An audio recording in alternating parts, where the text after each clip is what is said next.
सवाल, एक वाजिब सवाल है। वाजिब सवाल। बिहार की राजनीति है, जातीय समीकरण को दरकिनार किया नहीं जा सकता। आप एक कद्दावर नेता है बिहार के और एक मास लीडर है बिहार में की अगर विशेष तौर पे बात करें तो सवर्ण आरक्षण बिल को लेकर के जिस तरीके से आप लोगों ने आनंद फानंद में इसको पास किया, विपक्ष विशेष तौर पे आरजेडी सीधा सीधा ये कह रही है कि संविधान पे कुटारा घाट है। आधी रात को बकायदा मनोज झा ने, जो आरजेडी के प्रवक्ता हैं राज्यसभा में, ये स्टेटमेंट है उनका ऑन रिकॉर्ड कि आधी रात को आप लोगों ने डकैती किया। देखिए, राष्ट्रीय जनता दल में तो मैं था ना, तो हमसे ज़्यादा तो कोई नहीं जानता ना राष्ट्रीय जनता दल को। अब कोर ग्रुप के सदस्य थे ना, हम सब लोग जानते हैं। क्या राष्ट्रीय जनता दल ने सवर्ण लोगों के लिए आरक्षण की व्यवस्था हो ये घोषणा नहीं किया था अपने मैनिफेस्टो में? पता करिए।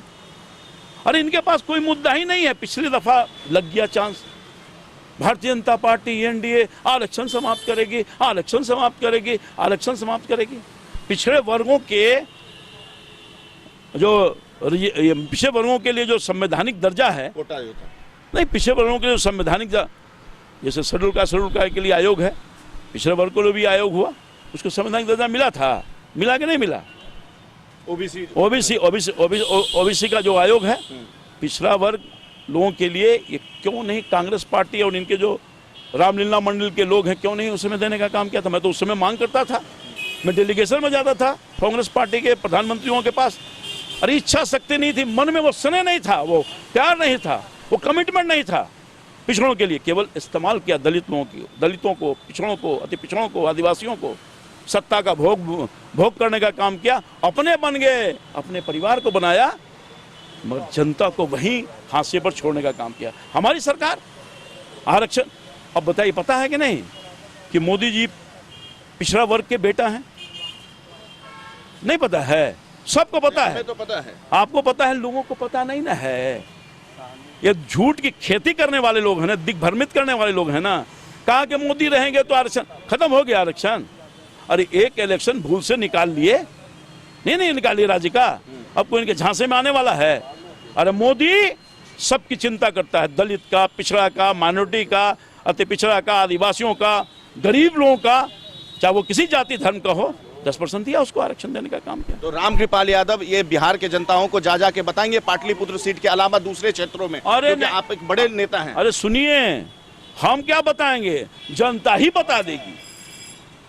जनता ही बता देगी, जो जाएगा ना झूठ की खेती करने के लिए। उनका देखा है ना, टाइम दिया है ना लोगों को। जो लोग यहाँ लड़ने वाले हैं उनको तो जनता टाइम दिया है ना। क्या दुर्दशा, क्या दुर्गति रही है लोगों का, उसको पता है ना भाई, पता है ना। विकास तो किसी ने दिया है तो मोदी जी ने ही दिया ना, नीतीश कुमार ने दिया है ना। विकास की राजनीति कोई करता ही नहीं था। जाति पाति भेदभाव तफरका करके, बांट करके और राज करने का काम किया। सत्ता में बैठा जनता के सेवा के लिए, तो सेवा तो हुआ नहीं, मेवा जरूर हुआ। मेवा खाया। मेवा खाने वाले लोगों को जनता अच्छी तरह से जानती है, समझती है। अब इनके झांसे में आने वाले नहीं है।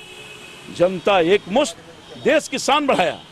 अब बताइए, ये जो 45 जवान शहीद हो गए, कितना गुस्सा था लोगों को। ये आतंकवादियों के माध्यम, आप पे तो आरोप लग रहा है किसी का फायदा उठा रहे, भुना रहे, फायदा उठा रहे हैं कि फायदा वो लोग उठाने की कोशिश कर रही है। ये कोई पॉलिटिकल मुद्दा है क्या? राष्ट्र के साथ कोई खिलवाड़ करेगा? कोई जनता बर्दाश्त करेगी? सवाल, और ये सब मैं पूछ रहा हूं। हमारा पराक्रमी जवान जिसने अपनी जान की बाजी लगा करके देश की शान के लिए और अपने बलिदानी भाइयों के खून के लिए बदला लेने के लिए वो जाता है, 80 किलोमीटर घुस करके आतंकवादियों को ठिकाने में मार कर आता है। साबूत मांग रहे हैं, साबूत मांग रहे हैं। उरी की घटना हुई थी, सर्जिकल स्ट्राइक हुआ था, वहां हमारे जवानों जाकर के मुंहतोड़ जवाब देने का काम किया, जान की बाजी लगा करके। साबूत मांग रहा, साबूत मिल गया कि नहीं मिल गया? ये लोग घटिया किस्म की राजनीति कर रहे हैं। अफसोस के साथ मुझे कहना पड़ रहा है कि विपक्ष के पास कोई मुद्दा नहीं है और सेना को भी, सेना पर विश्वास, सेना के जवानों पर विश्वास कौन टॉलरेट करेगा? देश की जनता इन सब चीजों को जानती है। कितना गुस्सा था लोगों में, मगर उस गुस्से का प्रधानमंत्री जी ने कहा था कि जो आग आपके दिल में है वही आग मेरे दिल में है, और छोड़ दिया। सेना को कहा आप निर्णय लो, और सेना के बहादुर जवानों ने निर्णय लिया और 44-45 के बदले 300 से अधिक लोगों को ठिकाने लगा दिया। तो ये बर्दाश्त नहीं हो रहा। कोई एक देश है जो मोदी जी के खिलाफ पाकिस्तान को साथ देने को तैयार हो? ये तो डिप्लोमेसी है भारत सरकार का, मोदी जी के नेतृत्व में, आंतरिक बाहरी सब। इतना सफलतापूर्वक प्रधानमंत्री जी ने 5 साल निकाला है, देश की अर्थव्यवस्था को मजबूत किया है, विकास। अब बताइए ना, एक एक एग्जाम्पल दें। अरे भाई, आयुष्मान भारत, गरीब आदमी जो बगैर पैसे को इलाज के मर जाता था,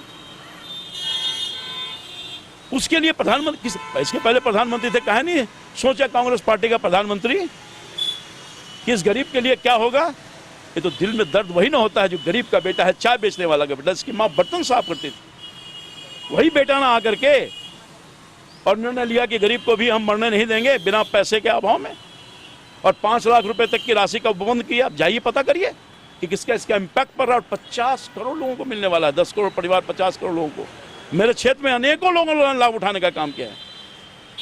ये मैं गया था अभी दानापुर के एक गांव में, वहां टेम्पो चलाने वाले का पति पत्नी आया, रोने लगा, उसके पेट में पथरी था, 25,000 रुपये की राशि का व्यवस्था करना था, 25 पैसा नहीं लगा, और वही गोल्डन हेल्थ कार्ड के माध्यम से ऑपरेशन करा करके चंगा होने का काम किया। एक एग्जाम्पल है भाई। पाटलिपुत्र सीट पे आते हैं। पाटलिपुत्र सीट पर इस बार भी आपका जो मुकाबला है आपकी पुरानी भतीजी से है, और आपकी भतीजी ने जो आप पे हमला किया था, आपको याद ही होगा, उन्होंने कहा था कि उनका हाथ काटने का मन करता है। इस तरीके से व्यक्तिगत हमला हो रहा है आप पे, क्या कहेंगे इस पे? बुरा लगा आपको? देखिए, अच्छा, जो हम बाल बच्चा है वो कुछ कह देगा तो बुरा लगता है? नहीं ना लगता है, तो बाल बच्चा ना है। दुख तो पहुंचा होगा ना, जिसको आप भतीजी मानते हो, आपको हाथ काटना चाहती है। मैंने तो कहा उसी कटे हुए हाथ से मैं आशीर्वाद देता रहूंगा। जिस बच्चे को मैंने पाला पोसा बड़ा किया, जिसको प्यार दिया, स्नेह दिया, आशीर्वाद दिया, उसके लिए अब उसके लिए श्राप कैसे निकल सकता है? माँ माँ होता है, बाप बाप होता है, चचा चचा होता है, चाची चाची होती है। उसके मन में कभी दुर्भाव बच्चों के प्रति नहीं आया है।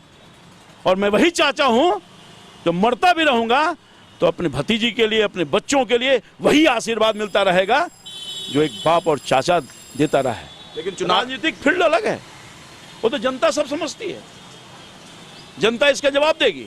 और मैं थोड़ी चुनाव लड़ता हूँ, मैं तो एक साधारण चाय बेचने वाला का, दूध बेचने वाला का बेटा, कुट्टी काटने वाला का बेटा। मैं तो कोई अमीर का बेटा हूँ, मेरा बैकग्राउंड तो बिल्कुल जीरो रहा है, पॉलिटिकल जीरो, आर्थिक रूप से जीरो, और मैं कोई संपत्ति नहीं कमाया। राम कृपाल यादव, जनता का जो स्नेह है और जनता का जो प्यार है वही मेरी संपत्ति है।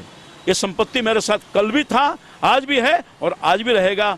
इसी संपत्ति, इसी ताकत से जो धनबल वाले लोग आते रहे हैं उनको जनबल मजबूती के साथ जवाब देते रहने का काम किया है। मेरे पास धन नहीं है मगर मेरे पास जन है, और इसी जन के बल के बदौलत जब भी मैं चुनाव लड़ा हूं, चुनौती के रूप में लड़ा हूं, जनता जवाब देते रही है। और आगे भी जो चुनाव होगा मैं नहीं लड़ूंगा, पाटलिपुत्र की महान जनता लड़ेगी। सभी जाति, सभी धर्म, सभी वर्ग के लोग, सभी तबके के लोग हमेशा मेरे साथ खड़ा रहने का काम किया है, और एक दूध बेचने वाला बेटा को सम्मान देने का काम किया। मोदी जी को धन्यवाद देता हूँ, भारतीय जनता पार्टी को धन्यवाद देता हूँ, एनडीए को धन्यवाद देता हूँ, जो मेरे जैसे आदमी को इतना बड़ा सम्मान दिया मंत्रिपरिषद में।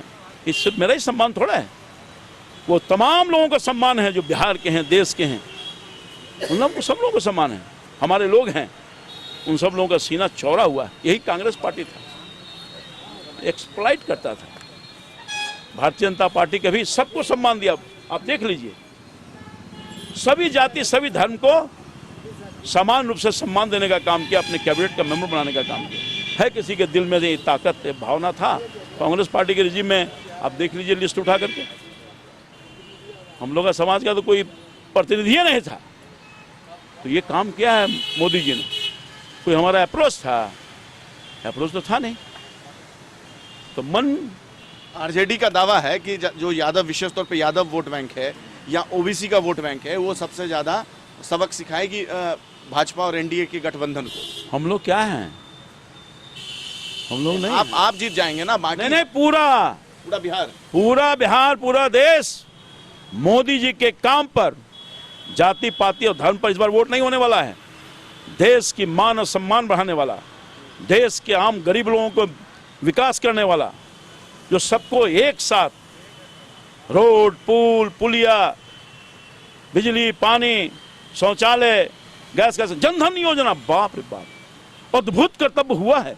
जनधन योजना के माध्यम से गरीब 38 करोड़ लोगों को, 34 करोड़ लोगों को जनधन जोड़ने के बाद अकाउंट खोलने का, जीरो बैलेंस पर, जिसके पास पैसा नहीं होता था, सोचता नहीं था कि हमारा बैंक में अकाउंट खुलता ही, जाने नहीं देता था गरीब आदमी को, उसको गांव में भेज करके मोदी जी की पॉलिसी ने जनधन से जुड़वाने का, अकाउंट खुलवाने का काम किया और सबके अकाउंट में पैसा जाकर पता करिए।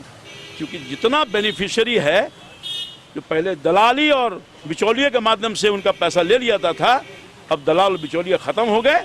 अब सीधा अकाउंट में प्रधानमंत्री जी की पारदर्शिता, सोच, हर आदमी के खाते में पैसा जा रहा है। और दलाल और बिचौलिया जिनका दुकान बंद हो, पता है कि नहीं कि डीबीटी के माध्यम से जो सीधे खाता में पैसा जा रहा है बेनिफिशियरी लोगों को, लाभुकों को, जो सरकार की सब्सिडी ग्रांट जाती रही है, 1 लाख करोड़ रुपए की बचत हुई है। 1 लाख करोड़ का जो खा जाते थे। तो जितने खाने वाले लोग हैं ना, ऊपर से नीचे तक, वही ना विरोध कर रहा है मोदी जी का। दिल्ली तक वाला लोग, दलालों का रहता था जमघट, ये सब लोगों की दलाली बंद हो गई, तो सब लोग इकट्ठे होकर के मोदी पर हमला बोल रहा है। कोई, आप देख लीजिए, एक आखिरी सवाल, मेल के शादी हो रहा है, 36 के रिश्ते जिनके रहे हैं पार्टियों में आपस में, वो 63 का अभी भी 36 का रिश्ता तो वही है। गठबंधन है कहाँ जी? कांग्रेस पार्टी के साथ समाजवादी और बीएसपी सबसे बड़ा स्टेट है ना, बहुत निर्णय वाला, वहीं से बहुत बड़ा निर्णय होने वाला है। बिहार है, वहाँ गठबंधन।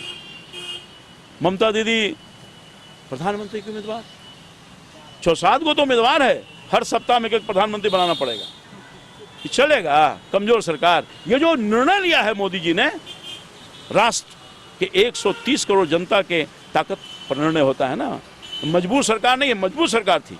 अब देश की जनता को तय करना है कि वही 6 महीना वाला सरकार, वही 1 साल वाला सरकार, खिंचा खिंची रगड़ा। अब देखें कि नहीं, वहाँ कर्नाटक में बेमेल की शादी हुआ, वहाँ के मुख्यमंत्री इतना तबाह है कांग्रेस पार्टी से, हर रोज इस्तीफा की धमकी देते हैं, पता है कि नहीं? चुनाव खत्म होगा, देखिएगा, छत बिछत हो जाएगा, छत बिछत हो जाएगा, खंड खंड खंड बिखंड हो जाएगा। और जनता ये सब समझ रही है भाई, थोड़े अब जनता को बेवकूफ़ कोई बना सकता है? मालिक है, हम सब लोग तो नौकर हैं, सेवक हैं। मालिक का जो निर्णय होगा, और सब बारीकी से। अब वो जमाना गया जब आंख में धूल जो करके कोई वोट लेता था, अब वो जमाना गया। मोदी जी की सरकार ने आंख खोलने का काम किया है, मोदी जी की नेतृत्व वाली सरकार। विकास विकास विकास के लिए सरकार बनती है ना, एमपी एमएलए क्यों बनाता है? यहाँ तो एमपी एमएलए जो पहले बनता था वो सब अपने लिए, और अब जो है परिवर्तन हुआ है, जनता हिसाब मांग रही है, 5 साल का हिसाब। हम लोगों ने 5 साल का हिसाब लिया है, अभी कोई 5 साल का हिसाब दे रहे हैं, मांग रहे हैं, दे रहे हैं। हमारे प्रधानमंत्री जी ने देश को हिसाब देने का काम किया है। और बिहार को तो अद्भुत अद्भुत पैसा दिया है, इतना पैसा दिया है, इतना पैसा दिया है, हर महकमे में पैसा दिया है। राज्य सरकार और केंद्र सरकार, पहले जो बजट में प्रावधान होता था विभिन्न योजनाओं में, जो जनहित की योजना थी, उस सब में कई गुना राशि बढ़ाया है। केंद्र और राज्य दोनों सरकार ने बनाया है। जो पैसा आया उसका सदुपयोग, अच्छा नेतृत्व मिला नीतीश कुमार जी का, वो पैसा जमीन पर जाने का काम कर रहा है। डबल इंजन की सरकार कहाँ आई, आपका कहना ये है? अरे डबल इंजन की सरकार, विकास का रफ्तार, राजधानी एक्सप्रेस से भी अब आजकल नहीं हो, कौन ट्रेन खुला है, बुलेट ट्रेन चला रही है विकास के मामले में, बुलेट ट्रेन चला रही है विकास के मामले में। कोई पकड़ पाएगा? ये विपक्ष वाला सब जो बिहार को भट्टा बैठा दिया, देश को भट्टा बैठा दिया, अब कोई विश्वास करेगा? कोई नहीं करेगा। इसलिए ये सब हताशा में, निराशा में, कभी कुछ कभी कुछ, कभी आरक्षण कभी आरक्षण। और आरक्षण में बोल देता हूं, जब तक मोदी और नीतीश जीवित है, कोई माई का लाल, और एनडीए है, तब तक कोई माई का लाल आरक्षण को खत्म करने की सोच भी नहीं सकता है। चलिए, अम्बेडकर, लोहिया, कर्पूरी जी का ये प्रदेश है, उसके सोच की सरकार है। एक आखिरी सवाल है, 40 में से कितनी सीट जीतेगी एनडीए? सीधा सवाल।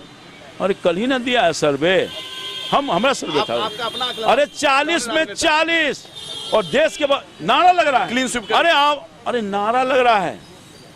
अब की बार फिर मोदी सरकार तो लग ही रहा है, अब की बार 400 पार लग रहा है। ये हम कह रहे हैं, जन जन की आई आवाज, मोदी सरकार जिंदाबाद जिंदाबाद जिंदाबाद। पाटलिपुत्रा में क्या होगा, आप कितना टक्कर देंगे? अरे ये पाटलिपुत्रा की जनता से पूछती ज्यादा अच्छा रहेगा। कोई टक्कर में है? भतीजी खड़ी है ना आपकी। अरे कोई टक्कर में है? हम तो कहा मैं नहीं लड़ता हूँ चुनाव, हमारी जनता लड़ती है, पाटलिपुत्रा की महान जनता लड़ती है। और जो उसके साथ जनता हो और जनता लड़ने वाली हो उम्मीदवार, मतलब इस बार भी चाचा भतीजी को हराएंगे, पक्का है? इसमें कोई दो मत है क्या? कोई दो मत है? कोई दो मत नहीं है। बिल्कुल फूक गया है। रिजल्ट देखिएगा, 23 तारीख को रिजल्ट है ना, पता चल जाएगा लोगों को। चलिए, हमसे बात करने के लिए बहुत बहुत हताशा निराशा वाले लोगों को पता चल जाएगा 23 तारीख को। दिन में तारे गिरने लगेंगे, लोग दिन में तारा गिरने लगता बस। धन्यवाद। चलिए, हमसे बात करने के लिए बहुत बहुत धन्यवाद। तो ये थे मेरे साथ केंद्रीय मंत्री रामकृपाल यादव जी। अपने बेबाक बयान और बेबाकी के लिए जाने जाते हैं, बहुत बेबाकी से अपनी सारी बातें रखें। अब इनके दावों में कितनी सच्चाई है ये तो 2019 का जो चुनाव परिणाम आएगा वो बताएगा 23 मई को। बाकी वरिष्ठ सहयोगी अभिषेक के साथ और कैमरा सहयोगी कृष्णा के साथ मुझे दीजिए इजाजत, और देश और दुनिया के खबरों के लिए देखते रहिए, पढ़ते रहिए सिटी पोस्ट लाइव।